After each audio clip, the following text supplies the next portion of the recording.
All right, we're going to go ahead and get started. Good afternoon, everyone. My name is Juvenile from the National Student Attendance Engagement and Success Center. Welcome to today's session, Transition Toolkit 3.0, Meeting the Educational Needs of Youth Exposed to the Juvenile Justice System. Please allow me to share some brief details about the session. Today's presenter is Katie Deal. Katie is a senior TA consultant at American Institutes for Research, where she works on 2 national TA centers funded by the U.S. Department of Education, the National Center on Safe Supportive Learning Environments, and the National Technical Assistance Center for Education of Neglected or Delinquent Children and Youth. Katie has been working in capacity building in national, state, tribal, and local audiences for 13 years. For her work in suicide prevention and public health, she received the 2014 Matthew Lee Gervin Award from Emory University's Rollins School of Public Health and was nominated as a White House Champion of Change for Public Health and Prevention in 2013. Today's session will last for approximately 45 minutes and is being recorded. We'd like to encourage everyone to utilize the chat function at the bottom right-hand corner of your screen to submit questions or comments for our presenters. Please be sure to select everyone from the drop-down box to ensure that your comments and questions are seen by me and our speakers. You may submit your questions throughout the presentation, and we'll leave time at the end to address as many questions as possible. If we don't have time to get through all of the questions, we will reply to all participants by email within the next 5 to 7 days. All participants have been placed on mute to avoid background noise. Please do not unmute yourself. Instead, refer to the chat function on the right side of the screen if you have a question or comment. Following the Q&A portion of our session, there will be a brief poll. Your participation in these polls is very important to helping us better prepare our presentations and ensure that we're delivering content to you in a way that best suits your needs. We greatly appreciate your feedback to these questions. Before I hand the session over to Katie, I would like to remind folks of the upcoming webinars that will be held in November. More information and the link to register for these is included on the last slide of this presentation. Also, I would like to share with you the mission of the National Student Attendance Engagement and Success Center. The mission of the center is to disseminate evidence-based practices and build and facilitate communities of practice to help students attend every day, be engaged in school, and succeed academically so that they graduate high school prepared for college, career, and civic life. Katie, I hand things over to you now.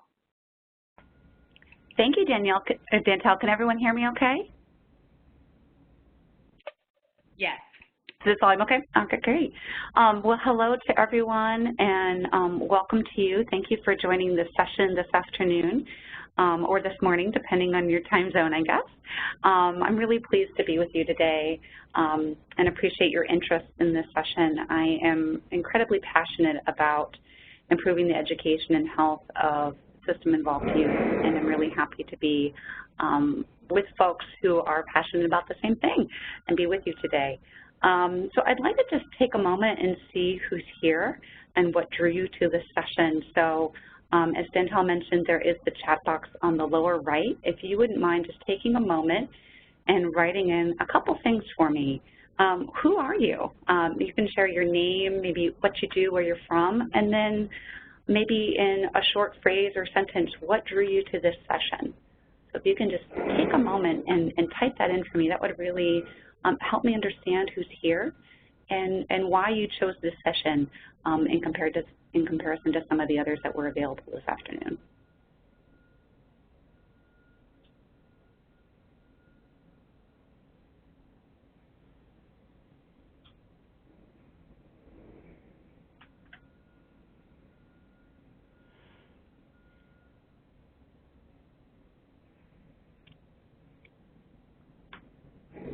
And I'm smiling because the first person to type in is my colleague, David Blumenthal, who works with me at NDTAC. Hi, David. I'm so glad you're here. That's a surprise.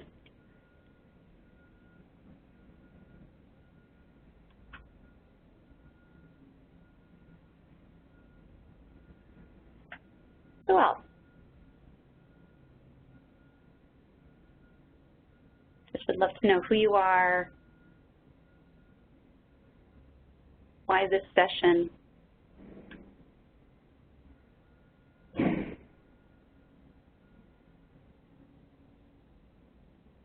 And I can't tell in WebEx if folks are typing Dentel, so I think I'll just keep going. And Bernadette with the truancy attendance team, and some others may still be typing. So as you're doing that, I'll tell you a little bit about this session and what we'll be covering today. 45 minutes, I think, is probably just the tip of the iceberg for what we can talk about regarding transition. So what we'll focus on today is the first 3 items that you see listed here are really just for some context. I'll tell you a little bit about what we do at NDTAC, which is the National Technical Assistance Center for the Education of Neglected or Delinquent Children and Youth. That's a mouthful. A little bit about the Title I Part D program and how that relates to transition and the federal perspective on transition. But what I'll spend most of my time talking about today is a transition toolkit that we have here at NDTAC that's actually in its 3rd edition, hence 3.0. It's one of our oldest and most popular toolkits that we offer, and we've just updated it in December and re-released it out to the field. And so in that, and during that time of the presentation, I'll talk more about transition and the stages of it, a bit more about the toolkit itself, particularly focusing on the entry and aftercare stages, give you a few examples of what's happening in some states, and some practices for effective transition. I do encourage you to put out comments and questions in the chat box throughout. This is a different way of being in a space with one another. You know, I don't know how often folks have participated in a webinar or a virtual training space before, but it's a little odd, isn't it? I can't hear you.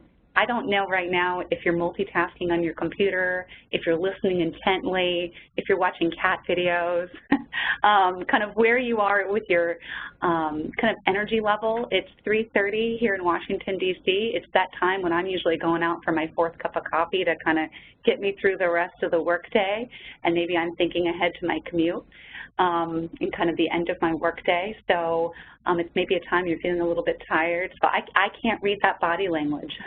All I can get is what you put into the chat box. So I do encourage you to jump in. Don't be shy with questions, comments, et cetera, as we go throughout this time together. So who are we at NDTAC? Again, this is a National Technical Assistance Center. We are focused on improving education for children and youth who are neglected or delinquent. What I mean by that, neglected being youth who are committed to an institution other than a foster home or voluntarily placed under applicable state law due to abandonment, neglect, or death of parents.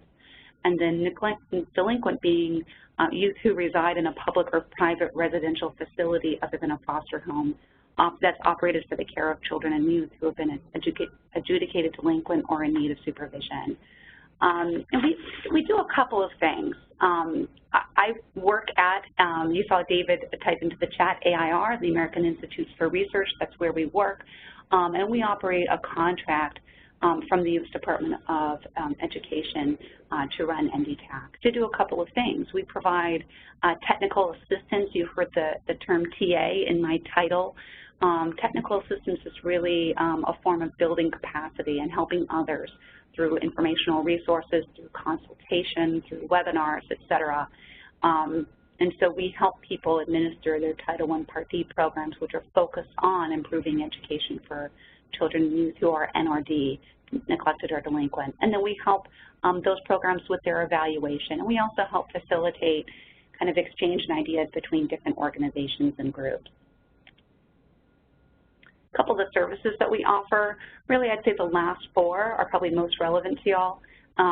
Products and resources such as the transition toolkit that I'll be focusing on in just a few minutes. We offer webinars, we have a listserv, and we have a website, neglected-delinquent.org. But we do offer direct technical assistance, which is referenced in the first bullet. And we primarily work with people at the state education agency level or the SEA level who are state Title I Part D coordinators, and they're also available to provide technical assistance to other state agencies, to local education agencies, to facilities and schools.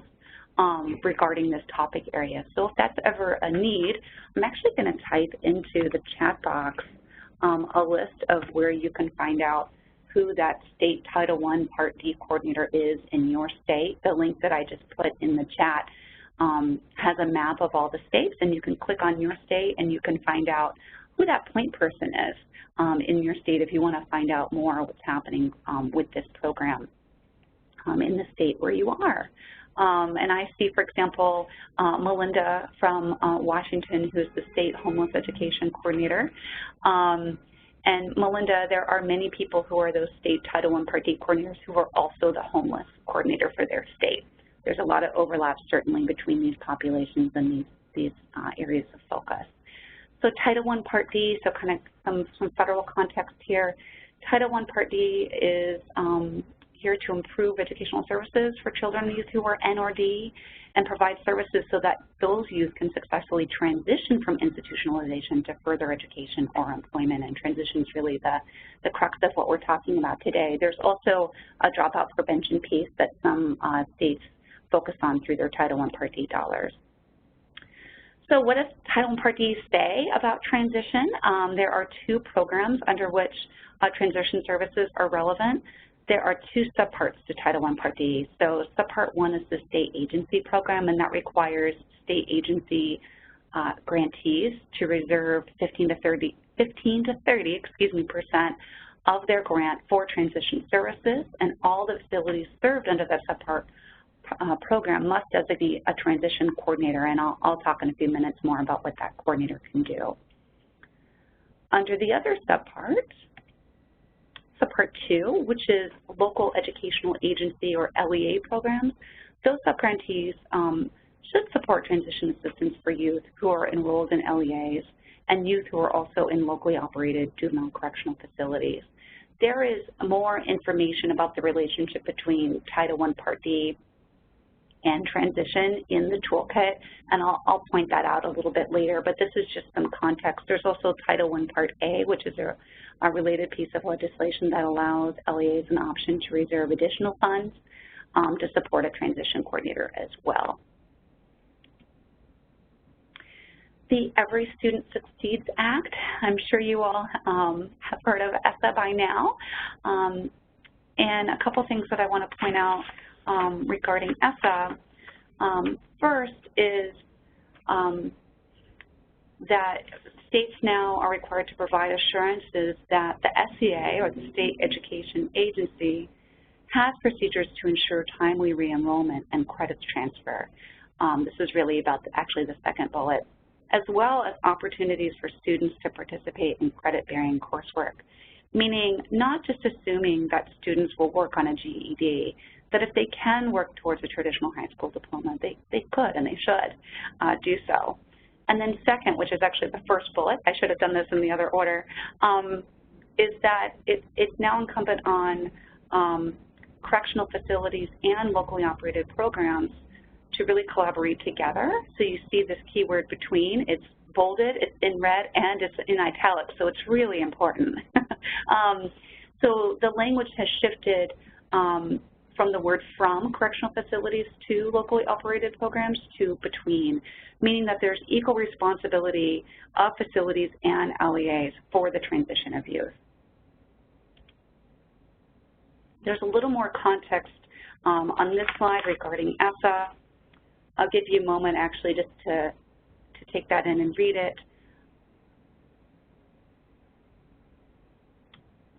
This is more about that shared responsibility between the correctional facility and the LEA to facilitate transition, and to consult with the LEA for a period jointly determined to be necessary by the facility and the LEA. So this is more about that shared responsibility and that collaboration and coordination that needs to occur. And states now, as you may know, have submitted their ESSA state plans either in April of this year or September of this year to the U.S. Department of Education, and this is a piece that they were required for Title I Part D to respond to in terms of how they would do this. So those plans are currently under review by the U.S. Department of Education. One last piece of federal context on transition that I want to mention is back in 2014, I believe in the fall, the U.S. Departments of Education, or ED, and the U.S. Department of Justice, DOJ, released a guidance package on correctional education. And the link to that guidance package is listed at the top of this slide. And that guidance package was made up of the 4 components that you see on the screen: right to high-quality education services, special ed, guidance on the use of solitary confinement, and the right to use and a bit on restrictive housing, and the use of Pell Grants and post-secondary education. And there is a piece of this guidance, actually the first piece of the previous slide regarding high-quality correctional education services includes a guiding principle that speaks to transition, and that's listed here. So this is really talking about processes and procedures that ensure successful navigation across these different systems and reentry back into community. So that's kind of the last piece of context that I want to give you at this point. Any questions so far? Comments, reactions?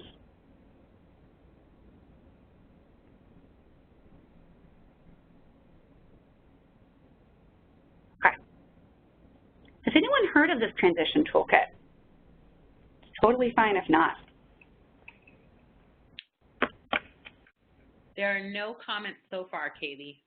Okay. I know, David, you have, because we work together. So, and like I mentioned, it just came out in December.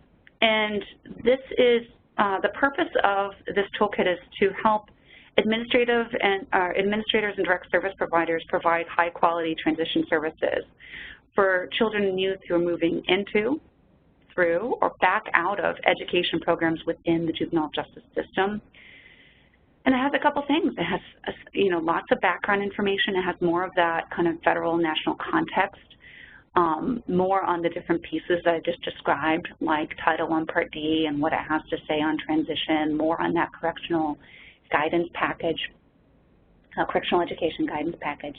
It has specific strategies.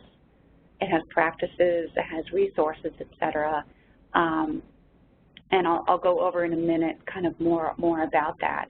But as I mentioned, this is version 3.0, and it really reflects the latest and the greatest that's out there in terms of the literature, in terms of what works or what has promise out in the field, and related resources that might be helpful. And the direct link to the toolkit is at the bottom of this slide. Okay, so I've been talking for 10 or 15 minutes, and now I can tell you what transition is. So transition is really a coordinated set of activities for the child or the youth that's designated within an outcome-oriented process. And that process promotes successful movement from the community to a correctional program setting, and then from that setting back to post-incarceration activities. And Melinda, I saw you, kind of mention the intersection here between homeless youth and juvenile justice. Often there's transition not just in and out of the juvenile justice system for these children and youth, but other systems as well. They may also be, homeless for a period of time. They may be neglected as well in the child welfare system. So there's other pieces to be thinking about here as well. So I don't have time to get into great depth into these 4 stages, but these are essentially the 4 kind of main stages of transition. The first stage being from the point of arrest to entry into a juvenile justice setting. Stage 2 kind of being residence, or kind of while a youth is incarcerated. The third stage is exit from incarceration, and this may start about 4 to 6 weeks prior to release and go up until about the first 2 weeks following release. And then aftercare is about 2 weeks after release to up to 120 days following release.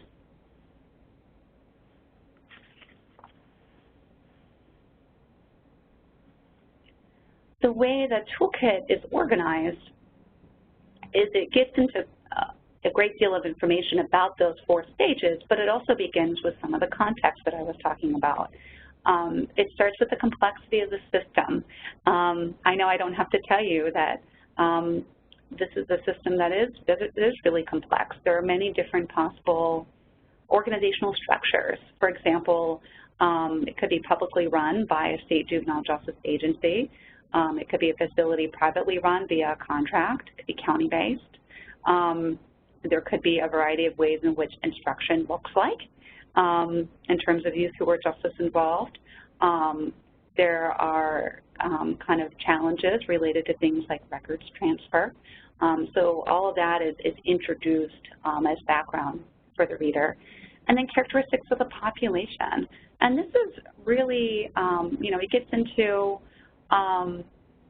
youth with disabilities, youth with mental health needs, youth with dual status or crossover youth who may be involved in multiple systems. So when we think about the, up to 70% or so of youth who have disabilities who end up in this system, and about the same percentage with the mental health diagnosis. 90% of these youth have experienced trauma, and somewhere between, the studies vary, but somewhere between 30 and 60% of these youth have also had exposure to the child welfare system. What does that all mean for educational outcomes?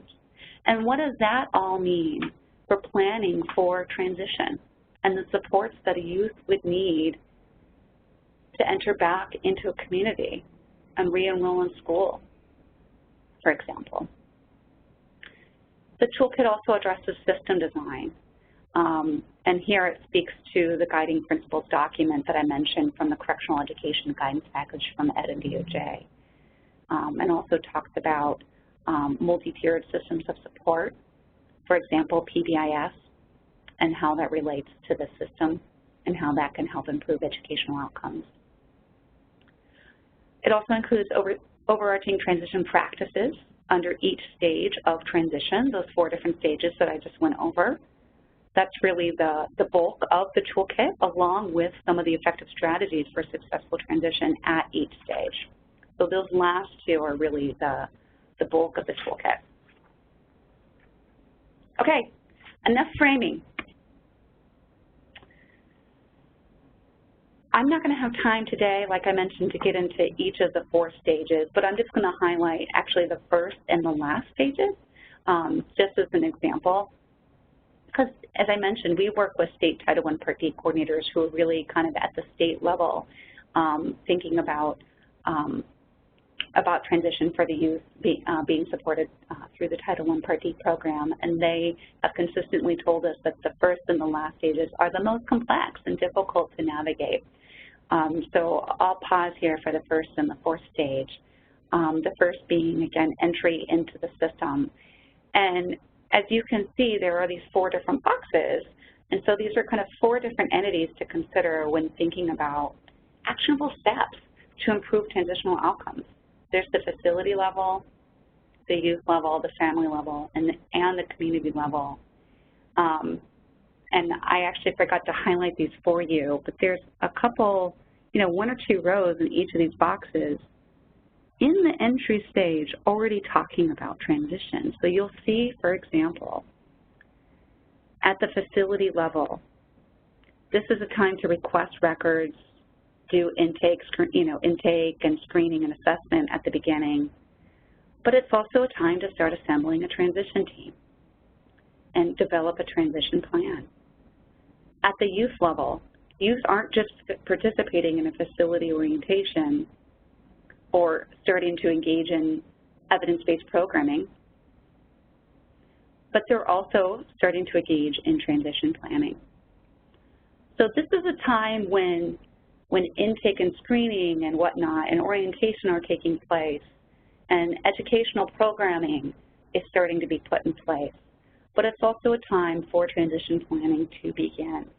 Ideally, transition planning begins at entry, not just in the facility, but in the system. And so this is a time for that to occur. Let's pause here and see, are there any challenges that you could anticipate here or that you've encountered if you've worked directly in a facility?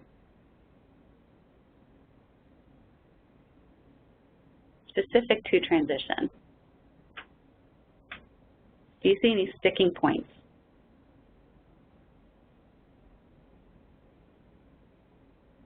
And I can't read your faces.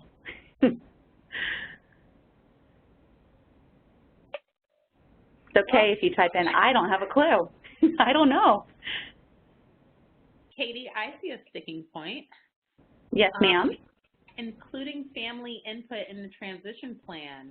A lot of times these youth may not have family to include or family that wants to be included. Mm-hmm. Yeah. Another challenge, I think, is engaging for the families that want to be included and that can be included. Doing so in a respectful and a culturally and linguistically appropriate manner can be difficult, in a manner that doesn't place judgment on them, for example. There might also be cultural traditions and beliefs for that family that are important to know about and be respected. There might be family members who have a disability.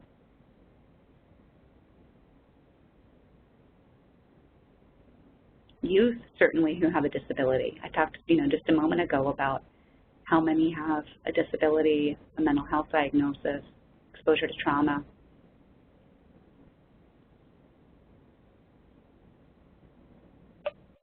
There might just be, like you talked about, for parents who do want to be engaged, there might be logistical barriers. Maybe the facility where their son or daughter or brother has gone is 2 hours away. And Katie, Bernadette actually brings up a good point, or a good question. She asked if you can define the timely manner for transition back into school from a facility. Meaning, Bernadette, would that mean kind of what's the ideal amount of time it would take to have a student re-enroll? Yes.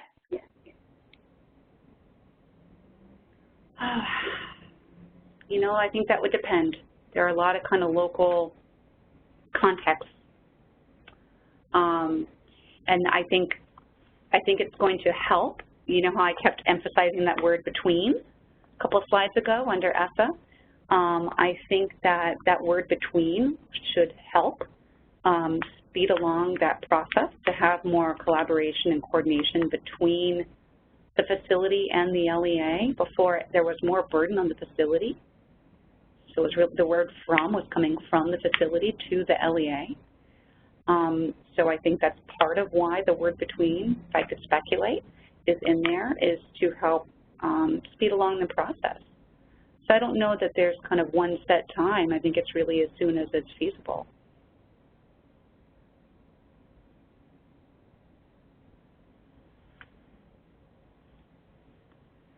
Any other kind of challenges you see or questions you might have at this point? Another challenge that comes up frequently is the records exchange, and then the youth kind of going back into community, having the credits transfer back into the community. The time it can take to get that request fulfilled and for those credits to be recognized can be another challenge. Where we see, I think, more success is where there is that dedicated transition coordinator or specialist who is involved in the process from the beginning, working with the youth, working with the families as much as possible, helping to develop or adapt a transition plan, and keeping that process going. And then on the other end of this, when we think about aftercare, again, this is about 2 weeks after exit to up to about 120 days. So this process can continue for quite some time, where there are still continued transition team meetings and communication going on, even after a youth has left a facility. There may be a need to revise transition plans to adapt to new circumstances, to new available resources or information. The monitoring and tracking of youth's progress can be difficult. I mentioned earlier that here at NDTAC, we help folks evaluate their Title I Part D programs. Collecting data after exit can be very difficult in terms of tracking youth's academic performance, whether they re-enrolled, whether they obtain a GED or a high school diploma. Those are all markers of success for the Title I Part D program, and it can be difficult to collect data on those. So the toolkit gets into some strategies for some of these issues. This is where family and community engagement becomes increasingly important, and to the extent possible, leaning on families to assist with reintegration. Another strategy on the family level is providing resources, counseling, or therapy to the whole family.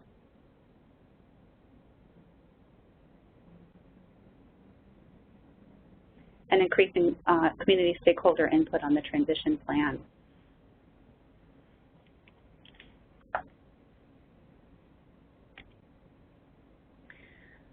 There are a few states I want to highlight here. Melinda, one of those is Washington. You may know Kathleen Standy, who just retired, who has done a fantastic job in transition through the Title I Part D program. She was the state NRD coordinator or Title I Part D coordinator. And Washington has done a really great job really focusing on these two stages that I just talked about by really working to improve the intake process and really focusing on family and community engagement. And there's more about this example in the toolkit, as well as the aftercare stage, as have Indiana and Utah. And in fact, with Indiana, we did a webinar at NDTAC a couple of, I'm trying to think, it was earlier in 2017, I don't remember the exact month, but we have a link to that webinar that I can find before the end of today's session, and I can put it into the chat box for you. And that went into Indiana's process, where not only do they have local transition coordinators, but they also have a statewide transition coordinator who's kind of looking across different sites and working with all of the local transition coordinators, focusing on every stage from intake to aftercare. And they've done a really good job with electronic records transfer and making that a more streamlined process.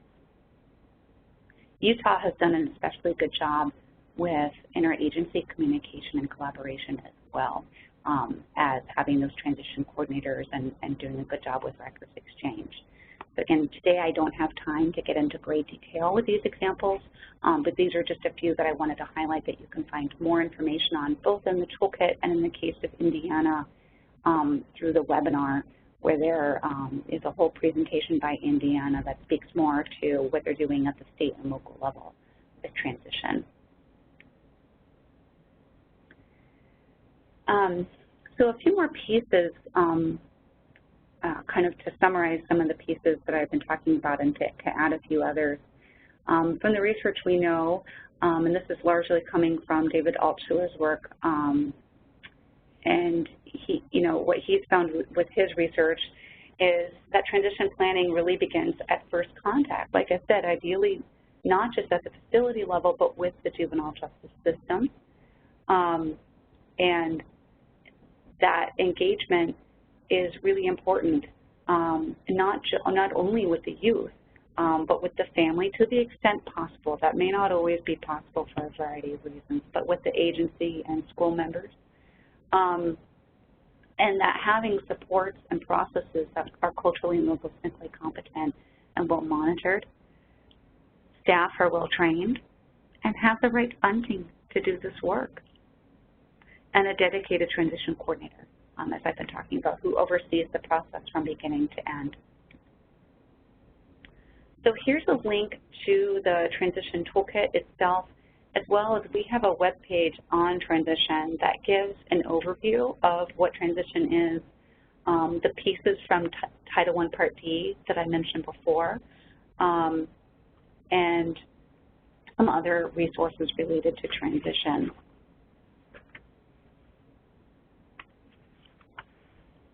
And then lastly, before I turn it over to questions, kind of one other piece of federal context is this Transition Toolkit 3.0 came out in December 2016. It was developed in December 2016 and released publicly in January of 2017, and it came out as part of another guidance package jointly released by the U.S. Departments of Education and Justice. And this guidance package specifically focused on transition. So it included the Transition Toolkit. It also includes some other resources that might be of interest to you all. So those are listed here as well. That includes a website, a resource guide, and a fact sheet that may be of interest. So I'll leave that up here for a moment so you can take a look at this.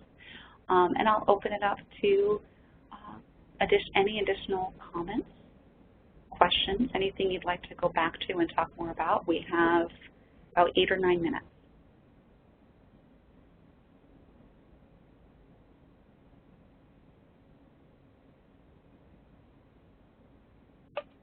And Katie, I'm just going to make an announcement letting everyone know that they should submit their questions into the chat feature at this time. And also to remind everyone to please remain online following the Q&A session to take part in our feedback poll. Your participation in this process is extremely important to our future events, so we'd really appreciate it if you did take part in the poll. Thank you. Thank you.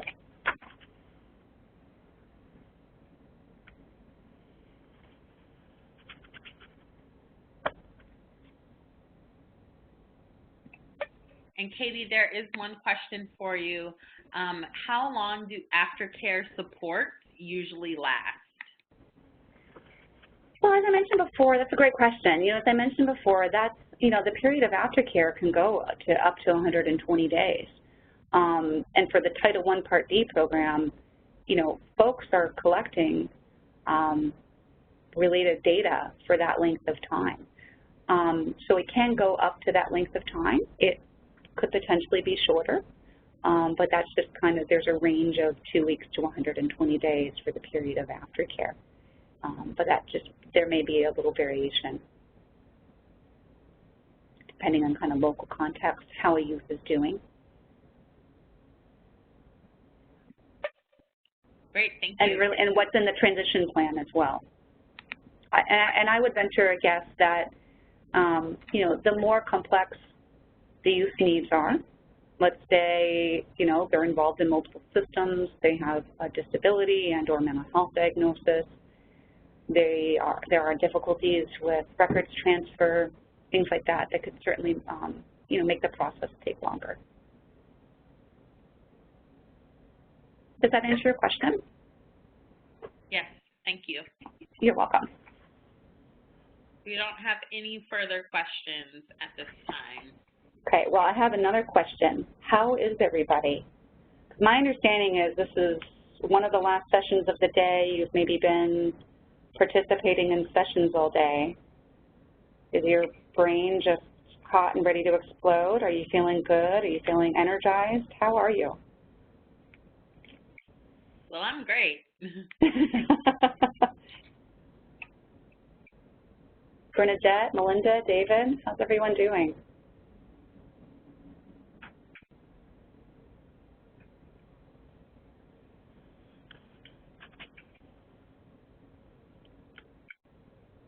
Is there a part of this that particularly resonated with you? I feel like, in the time allotted, there's only so much we could cover, but is there a part of this that you'd like to learn more about or dive more into?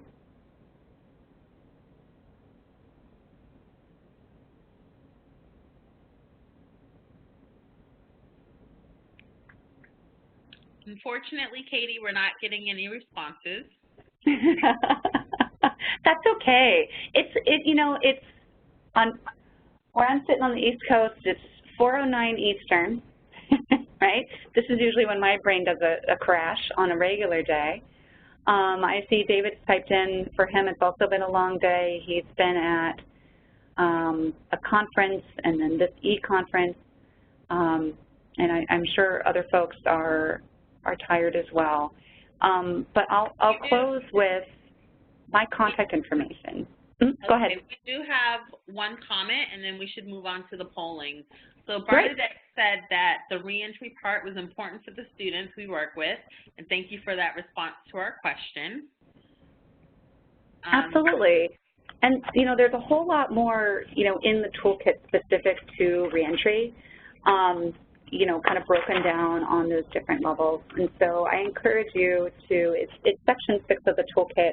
I really encourage you to take a look kind of more into, any of these stages that are particularly relevant. Like I said, the first and fourth stage are where there are kind of a lot of sticking points for the folks that we tend to work with at NDTAC, and where I figured I also figured those sections would be the most relevant for you all.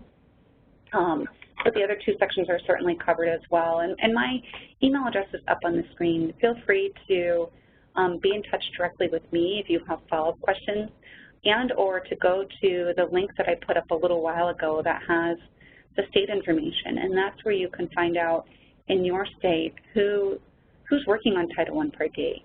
Melinda, for example, in Washington, I know Kathleen is retired and there's not currently a Title I Part D coordinator in place, but there should be soon.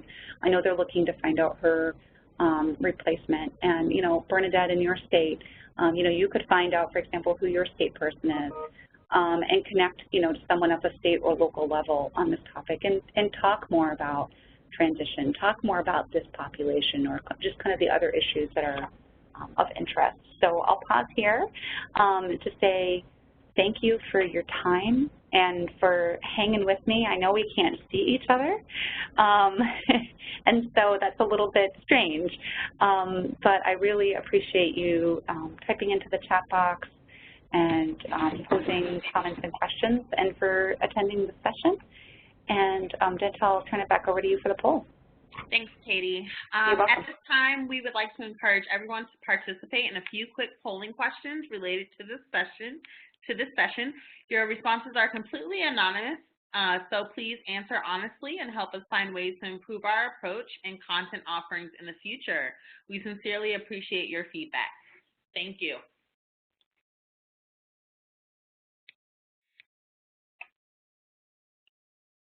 And that should be showing up on your screen any moment. There it is.